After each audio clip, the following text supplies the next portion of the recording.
Dan samping saya juga ada pemateri kedua. Saya Laila Nova sebagai pemateri kedua. Lalu ada pemateri terakhir. Saya Raudatul Jannah sebagai pemateri ketiga. Baik, di sini saya selaku moderator akan menjelaskan tentang pengertian NSAID itu sendiri. NSAID atau non-steroidal anti-inflammatory drug adalah obat antiinflamasi non-steroid, yaitu kelompok obat yang digunakan untuk meredakan nyeri, analgesik, menurunkan demam, antipiretik, dan mengurangi peradangan antiinflamasi tanpa mengandung hormon steroid. Baik, itu saja dari saya. Saya di sini akan menjelaskan tentang turunan asam arilasetat. Contoh obatnya seperti diklofenak. Struktur umum mengandung gugus asam karboksilat yang terikat pada cincin aromatik dan gugus asetat. Penjelasan strukturnya, gugus asam karboksilat penting untuk interaksi ionik dengan enzim COX. Gugus aril di klorofenil meningkatkan lipofisitas, mudah menembus membran sel dan mengikat sisi aktif COX. Mekanisme kerjanya, diklofenak menghambat COX1 dan COX2 menurunkan sintesis prostaglandin sehingga mengurangi rasa nyeri, panas, dan inflamasi. Hubungan struktur aktivitas gugus diklofenil meningkatkan aktivitas antiinflamasi. Gugus asam asetat diperlukan untuk afinitas terhadap enzim COX. Baik, terima kasih.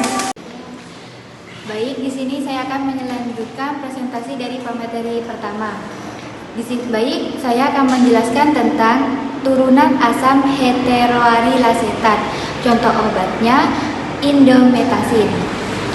Struktur umumnya terdiri dari cincin indol atau heteroaril yang terikat pada gugus asetat.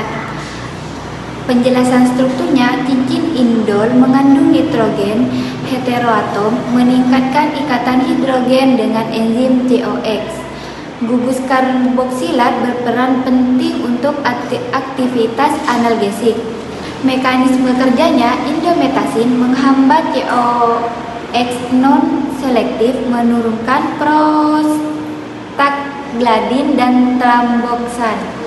Hubungan struktur aktivitasnya yaitu cincin heteroaril atau indol meningkatkan potensi penglihatan COX dibanding aril biasa. Gugus asam karboksilat tetap penting untuk aktivitas analgesik. Sekian dari saya. Oke, di sini saya sebagai pemateri ketiga yang akan menjelaskan tentang turunan oksikam.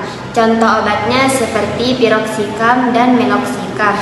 Struktur umumnya turunan dari asam enolat atau oksikam dengan cincin benzotiazina yang memiliki gugus enol dan amina yang mampu membentuk ikatan hidrogen kuat dengan enzim COX.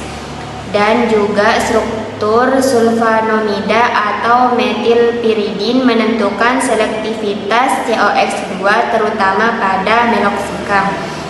Mekanisme kerjanya menghambat COX1 dan COX2 menurunkan prostaglandin tetapi dengan efek lambat dan kerja lama.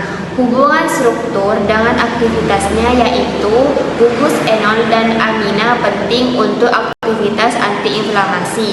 Yang kedua, substituen pada cincin aromatik memengaruhi selektivitas dan durasi kerja. Baik, terima kasih. Di sini saya akan memberikan kesimpulan dari materi yang teman-teman saya sampaikan. NSAID bekerja dengan menghambat enzim COX1 dan COX2 sehingga menurunkan pembentukan prostaglandin penyebab nyeri dan radang. Perbedaan struktur kimia pada golongan membentuk potensi selektivitas dan lama kerja dari obat tersebut. Asam arilasetat diklofenak efektif dan lipofilik. Yang kedua ada asam heteroarilasetat indometasin poten berkat cincin heteroaril. Oksikam, piroxicam, meloxicam kerja lama dan lebih selektif COX2. Secara umum, hubungan struktur dan efektivitas SAR menunjukkan bahwa modifikasi gugus kimia dapat meningkatkan efektivitas dan keamanan dari NSAID itu sendiri. Baik, sekian presentasi dari kelompok 4. Wassalamualaikum warahmatullahi wabarakatuh.